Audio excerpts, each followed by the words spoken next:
దశాబ్దాలుగా దగాకు గురై అన్యాయానికి గురై నెత్తురు మండిన ఒక జాతి ఎత్తిన జెండా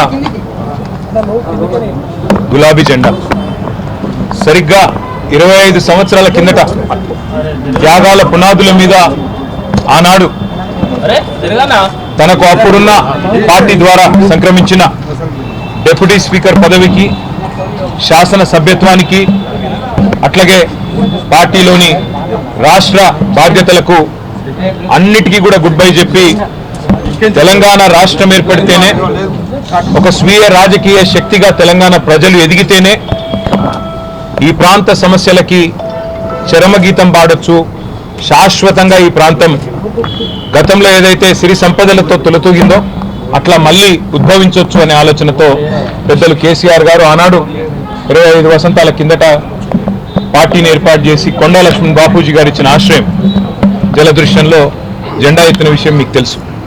మరి 25 సంవత్సరాల్లో ఒక అరుదైన చరిత్ర కలిగిన పార్టీ బీఆర్ఎస్ పార్టీ.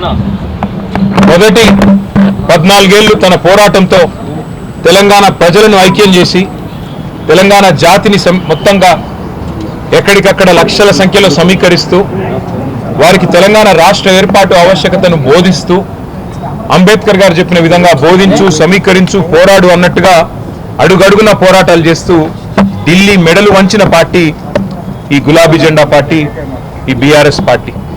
10 ఏళ్ల పాటు ప్రజలు అధికారం ఇస్తే మరి ఒక బాధ్యతగా భావించి రాష్ట్రం సాధించిన పార్టీకే ప్రజలు బాధ్యతనివ్వడాన్ని ఒక గౌరవంగా భావించి రాష్ట్రాన్ని అగ్రభాగాన 10 ఏళ్ల తన పరిపాలనలో నిలబెట్టిన నాయకుడు మహానాయకుడు కేసీఆర్ గారు. అట్లా నడిపిన పార్టీ బీఆర్ఎస్ పార్టీ. అదేవిధంగా గత 2.5 సంవత్సరాలుగా ఈ దుర్మార్గ అరాచక పాలనకు వ్యతిరేకంగా తెలంగాణలోని కోట్లాది మంది అణగారిన వర్గాల తరఫున, అణగారిన ప్రజల తరఫున ఇవాళ వారి గొంతుకై నిలుస్తున్నది బీఆర్ఎస్ పార్టీ.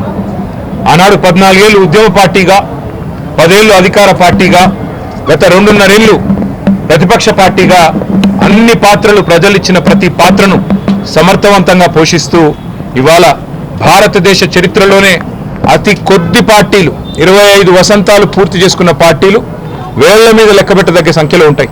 ఆ కోవన చేరింది బీఆర్ఎస్ పార్టీ కేసీఆర్ గారి నాయకత్వంలో.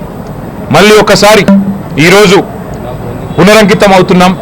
ఖచ్చితంగా తెలంగాణ ప్రజలకు ఒక స్వీయ రాజకీయ అస్తిత్వం ఉండాలి అని ప్రొఫెసర్ జయశంకర్ గారు ఎప్పుడు ఏదైతే చెప్తా ఉండేవారో, ఎట్టి పనికైనా మట్టి పనికైనా మనవాడే ఉండాలని చెప్తా ఉండేవారో అట్లాగే మళ్ళీ పునరంకితం అవుతాం.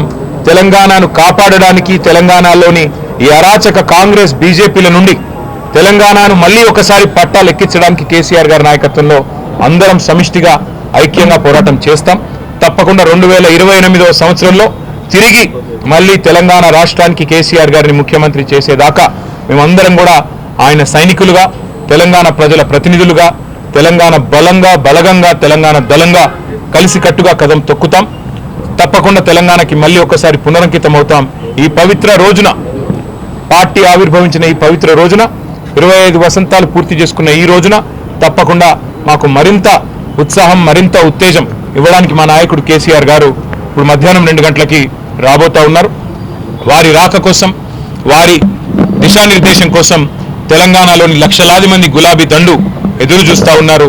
ఈ సందర్భంగా వారికి కూడా నేను హృదయపూర్వకంగా 25 ఏళ్లుగా ఎత్తిన జెండా దించకుండా పోరాడుతున్న ప్రతి కార్యకర్తకి, ప్రతి నాయకుడికి, ప్రతి అభిమానికి, ప్రతి కేసీఆర్ సోదరుడికి, సోదరికి, సోషల్ మీడియాలో కూడా మా తరపున ఉధృతంగా పనిచేస్తున్న సోషల్ మీడియా వారియర్లకు, మాకు అండగా నిలబడ్డ జర్నలిస్టు మిత్రులకు, కవులు, కళాకారులకు, ఉద్యమంలో మొదటి నుండి ఆయువు పట్టుగా నిలిచిన మా విద్యార్థి సోదరులకు, అట్లాగే తెలంగాణ సాధనలో కీలకంగా పనిచేసిన ఉద్యోగులకి, అట్లాగే తెలంగాణ సాధనలో కీలకంగా పనిచేసిన మా న్యాయవాద మిత్రులకి, ప్రతి వర్గానికి, సబ్బండ వర్గాలకు, సకల జనులకు శిరస్సు వంచి ఇవాళ తెలంగాణ సాధనకు తోడ్పడ్డ ప్రతి ఒక్కరికి, కేసీఆర్ గారితో నడిచిన ప్రతి ఒక్కరికి హృదయపూర్వక వినమ్ర ధన్యవాదాలు తెలియజేసుకుంటూ ఈ సందర్భంగా మళ్ళీ పునరంకితం అవుతూ పునరుత్తేజంతో ముందుకు పోతామని తెలియజేస్తాం.